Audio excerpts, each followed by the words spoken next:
5 landlord strategies that feel wrong, but keep your rentals full. You guys are gonna think I'm crazy. Don't talk to your tenants. Don't go to your property. Don't fix everything. Don't have compassion. And the most important one, don't trust your gut. These methods that I use save me tons and tons of time, make me way more money, keep my rentals full, and my tenants happy. How could that be? These are the exact things I'm doing. Let's get started. Don't talk to your tenants. What the hell is that? I want to mention a few things. Talking versus texting. That's probably the first thing. I use an online application process instead of it being in person. And the next one would be when having disagreements or difficult discussion. I think it's smart to do that texting instead of talking. And in the process of finding a tenant, I used scripts a lot. Just cut and paste instead of picking up the phone and talking to someone.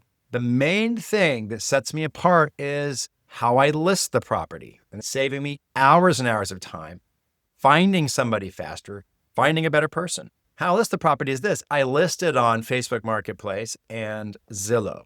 And for Zillow, I pay the extra money for like a premium package. It just means it gets boosted up.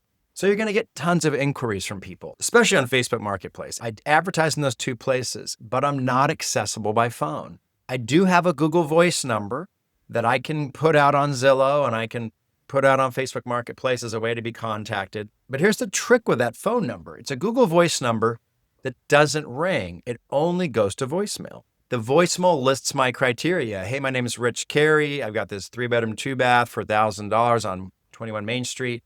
And here's my rental criteria. 3 times the rent is income, good prior rental reference, and it lists everything that I want. If you qualify for this property, send me a text and I'll send you a link to apply online, and then you can go look at the property. Now, why does this save me so much time? Why is this so awesome? Because when people don't meet your minimum rental criteria, which I'm gonna go much more in depth in criteria on number 5 today, don't trust your gut. If they don't meet them, they want to argue with you about it. They'd love to get you on the phone and be like, but I'm struggling with my credit score, but I'm doing my best, or but that eviction wasn't my fault. They want to argue. They want to talk to you. They want to see if they can change your mind. If I keep it all text-based, I'm texting back and forth with them. And they're, but I don't qualify. And you're just, okay, then don't apply for the property. They want to argue, but it's easier to shut them down. They're not on the phone. They're not pleading with you, and they don't get pissed and start like chewing you out. So I keep everything text instead of talking. So you don't have to spend all that time hearing the excuses. If they don't qualify, then I don't waste a lot of time talking to them. They don't apply. That's the brilliance of Facebook Marketplace and Zillow Rentals. The way it's set up is a lot of it is going back and forth by messages. And I have these cut and paste texts, again, listing all my criteria. And if you meet all these, click the link, apply online. And if that all looks good, you can go see the property. And usually they're like, hey, little problem with the criteria, call me. Or I don't quite have this yet. Call me, I'll explain. Guess what? I don't let them explain. If they meet the criteria, cool. If they don't, I move on and I ask them to move on. This has to do with arguments, right? Think when they already live on the property and they're mad about something. They want you to fix something that they broke. And again, that comes up later. A normal landlord is going to answer that phone call and have this back and forth argument. And if they're getting mad at you, they're going to talk louder and try to intimidate you. And if you're the kind of person that doesn't like confrontation, you might give in and fix something you shouldn't fix or allow behavior you shouldn't allow. People get angry at each other. People yell, people cuss. When you keep things to texting instead of calling on the phone, keep it to texting. People tend to be more professional. They're a little more worried about cussing because you have to literally type it out and there's like this record of it. They're a little more worried about intimidation. They're a little more worried about the F word. I find that people just behave better texting than they do when they're on the phone. Imagine during the process of finding someone. Imagine talking on the phone to every single person that wants to come see your property and saying all your criteria and then having them argue about why they don't meet your criteria but still should live there anyway. Please give me a chance. It wasn't my fault. I just need a little help.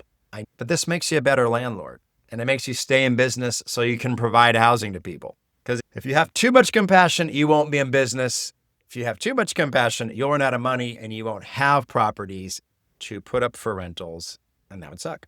Okay, that's why we don't talk to our tenants. Number 2, don't go to your property. Here's the times I love to avoid going to the property. I love to avoid going when things are getting fixed. I love to avoid going for showings. I do self-showings, and this is a very interesting concept. It goes along with my idea of not talking to tenants and having an online application process. I have an online application, I have an online lease, I do all texting instead of talking. When people get through this process of an online application that is free and that you have to do before you see the property, then I verify income and I verify rental reference. Once those things are verified, if they meet those criteria of mine, I let them go see the property. But I don't let anyone see it until I've verified that. What is very interesting about this tactic is that once I show it to somebody, 9 out of 10 times, that is the person that actually rents the property. So I let them go see it on their own without me even going, and they rent 9 out of 10 times. It's a much smoother process, much less traffic in the house, saves me hours and hours. No one ever has stood me up because I don't go. And for some reason, when you do self-showings, they don't ghost you. They don't not show up. So yeah, I don't go to my properties because why waste my time going to see it? I have a copy of their ID card, right? I have like references of friends and family members. I have their boss's name. I have their prior rental reference. I have all this info. They're not going to cause problems when they go see this property. At this point, I've already confirmed that they make this money and that they've rented before and not had problems. These aren't the people that are going to go vandalize your rental, that are going to go squat in it because you let them in. Oh my God, someone's going to squat on my property. Yes, somebody would if you let everybody in. But if you let the people in that probably qualify to rent it, they're not going to squat on your property. They're going to live there. And that's why I don't go to my properties. Another reason that I don't go to my properties is these repairs, right? Simple repairs that your tenant tell you about.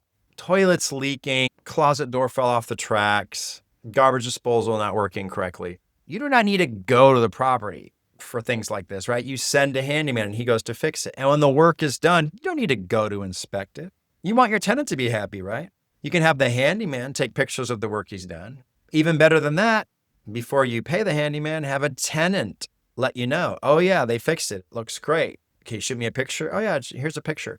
Have your tenant back you up on stuff like that. It's in the tenant's best interest to make sure that the repair's done correctly. They want it done correctly, so they'll back you up on that. You don't need to go. Another time I don't go is right when they move in. Sometimes you go together, landlord and tenant go together, you walk around. No, I don't need to do that. I let the tenant document things wrong with the house when they move in. They document damage. Hey, take pictures of anything that you think should be fixed or damage that you see you don't want to be responsible for when you move out. They do all that work for you because it's in their best interest to document it. And then a lot of that stuff is, if it should be fixed, I'll fix it. Or I can tell them, I don't want to fix that, but I'm also not going to charge you for it when you move out. And a lot of times they're okay with that, depending on what it is. So yeah, you don't need to go to your property every time. Number 3 on the list, don't fix everything. What do I mean by don't fix everything for property management or for landlords? What I mean is, here's a tough one, right? Plumbers. Stuff gets plugged up all the time. The sink doesn't drain, right? The toilet is messed up, right? I have something in the lease that basically says, if there's a plumbing issue and it's due to something that you did, your kids shoved toys down the toilet, you have way too much hair going in, way too much hair going into the drain. You know, you're doing something messed up. You're putting a lot of bad stuff. Pistachio nuts have went into the sink and now the garbage disposal doesn't work, right? If it's things that you can pinpoint to tenant misuse, when those things get fixed by a handyman, I charge that to the tenant. And they're going to argue with you. If they argue with you, great, but do it by text, not by phone call. But if the landlord tells you it's their fault and they have some sort of video evidence, like I've had video evidence of just like toys in a toilet, right? It's like it's this toy that they pulled out or something. If that's what caused the call, you bill the tenant. This only happens usually once. And then tenants figure out if it's not draining because of me, I'll get it fixed. If there's a problem because of something I did, I'll get it fixed. Or they just tell you like, crap, I broke this thing. I know I'm going to have to pay for it. And it sets up that expectation that if they did it, they got to fix it, right? This only works if you do a great job of taking care of things when it is your responsibility. And I do a great job. AC goes out. I got someone there same day getting it fixed. That's typically true on a Friday night, on a Saturday night, Christmas Eve, New Year's Day, hottest day of the summer, Memorial Day weekend. It always happens at the most inconvenient time, but I have my stable of contractors that I can get out there and get things taken care of when it's important. And HVAC here in Montgomery, Alabama is a really important one in the summer. I take care of my business quickly, efficiently. They appreciate that. They come up with some BS thing they want me to fix, and I tell them to fix it. And they might get pissed at first, but they're like, well, he's a good landlord, so I didn't get away with this one. Don't fix everything. Fix the things that make sense and fix them quickly. Sometimes they'll ask you to repair a fence in the backyard because they want to have a dog back there. You don't have to build a fence for them. If that wasn't previously agreed to, you don't got to do that. And there's going to be tenants that try to force you. But I remember one house, the front porch of the house had a fence and it just had an opening in it where you could come in and you had your own area. They demanded that I build a door to that fence so they could keep their dog out there. No. First of all, I don't really like having pets. I have other videos about that. But no, I don't have to build a door. I just got to keep the fence in working order. Don't fix everything. Fix the things that make sense. Don't have compassion. Oh, this is the one that's easiest for me. What do I mean by don't have compassion? Why would I say such a thing? This goes to probably more not being a sucker, probably more not being manipulated, probably more setting expectations by not being a pushover. But this really goes to paying late. Paying late is one of the most important things to get right in property management. And if you don't get it right, you're going to be poor and you're not going to be a landlord for long. But paying late represents this whole thing of, I'm going to be 2 or 3 days late. How are you going to handle that? Oh my gosh, I can't pay you this month. How are you going to handle that? Oh my God, I'm 2 months late. How are you going to handle that? This all has to do with having compassion, right? Don't have compassion. Well, what do you mean? It's just business. Like, of course, there are reasons that people late. Of course, there are reasons that people can't afford to pay you anymore. And whether or not those reasons are true is something very difficult for you to know for sure. But people are going to come up with plausible stories as to why they can't pay you on time or why they can't pay you at all. So what my suggestion to you is to treat it like a business and to make that expectation clear upfront before they move in. For me, I give a grace period of 3 days on rent being late. After that, on the 4th day, a late fee gets charged. It's about 10% usually. If my rent is $1,200, then the late fee is $120. Make sure you check with their local laws. There are sometimes maximums for late fees or rules about late fees. But that's what I do. So somebody's going to be like, oh my God, Rich, this happened to me like yesterday. Oh my God, Rich. And this happens a lot right when they move in, usually at the first month. Oh, you know what?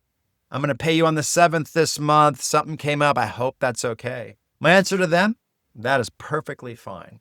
The late fee gets charged on the 4th, and if you pay that on the late fee on the 7th, then you'll be all set.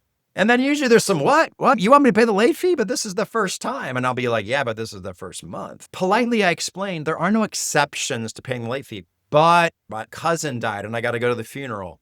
But I lost my job. But whatever it is, I totally understand that. I sympathize with you. But there's still a late fee you need to pay, and it's charged on the 4th. So if somebody's late on the 5th, I still charge it. You have to do this because if you were to give a day or two, they'll start paying that day or two late every month, and then they'll try to bump it up more. And if you give that day or two, pretty soon you're 15 days behind. Pretty soon you're a month behind.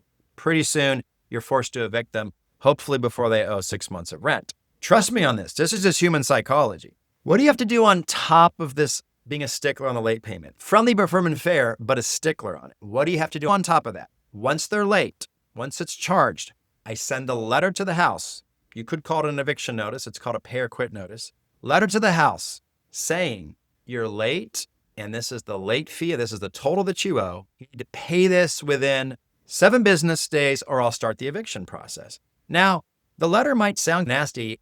Hopefully you talk to a lawyer and it doesn't sound too nasty. It doesn't sound mean or rude.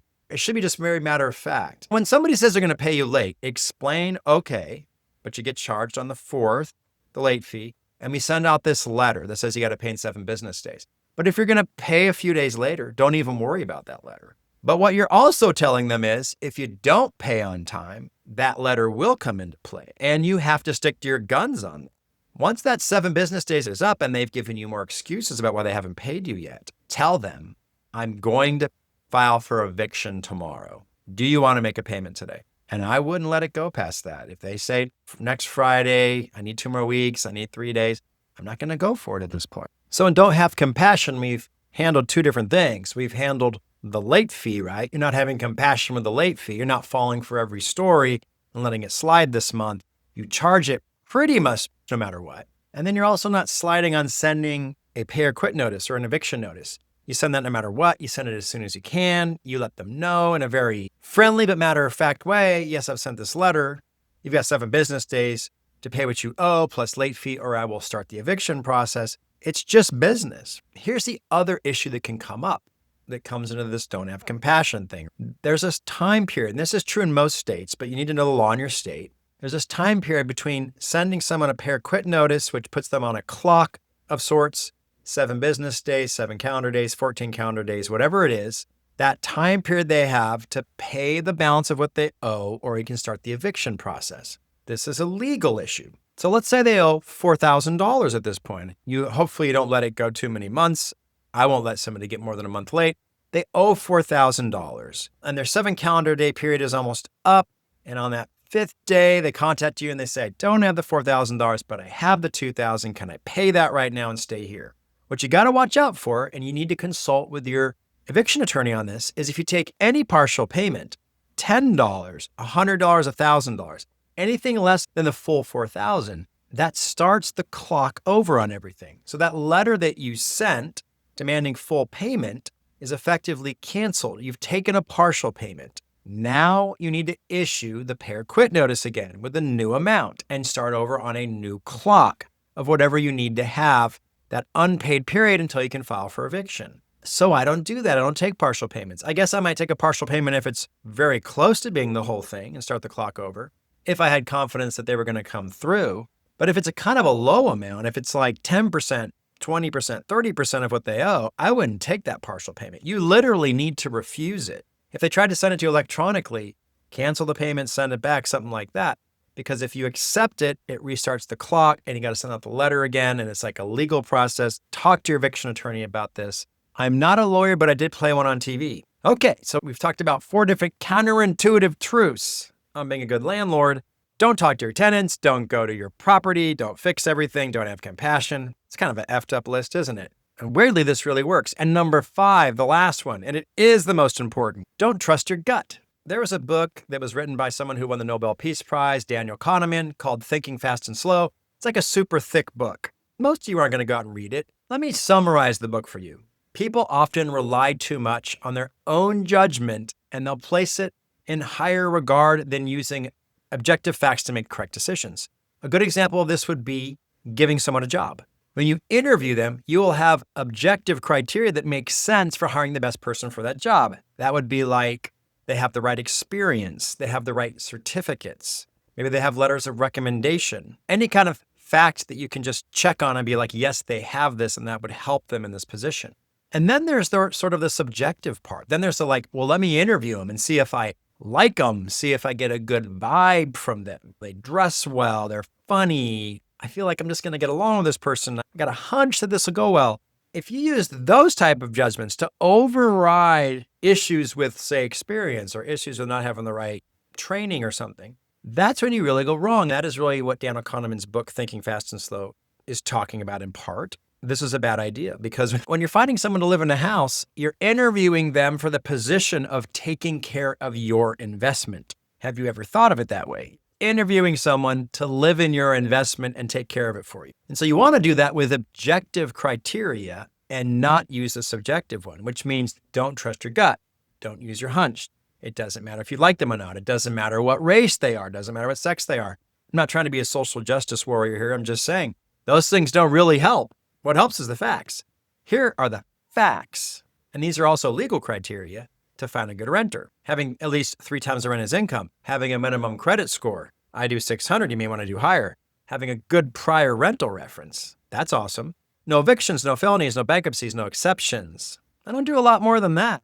That's what you need. If somebody passes all those criteria, nothing else matters to me. I'm going to offer them the property. I'm going to let them go see it, do a self-showing, and if they like it, they're going to sign a lease, give me a deposit, and they're going to move in. When I use these criteria in finding people to live in my properties, I'm successful. And when I deviate from one or rent it to somebody who I judge to be okay subjectively, oh, they're attractive, oh, they're a buddy of mine, like whatever, that's when you get screwed. Oh, they're from church. Oh, it's my brother, my sister, my parents. Oh, hell no, that's a story for a different day. Never rent to friends and family. So don't be compassionate. Don't trust your gut. Trust objective criteria. Trust in the rental criteria that you've established or that you got from Rich Carey from Rich on Money, because he's kind of a smart dude. Kind of been doing this for a while. What do you think of these 5? Got any problems with any of them? I want to hear what you think about my 5 landlord hacks that seem cringe, but definitely work. This is Rich from Rich on Money, signing off.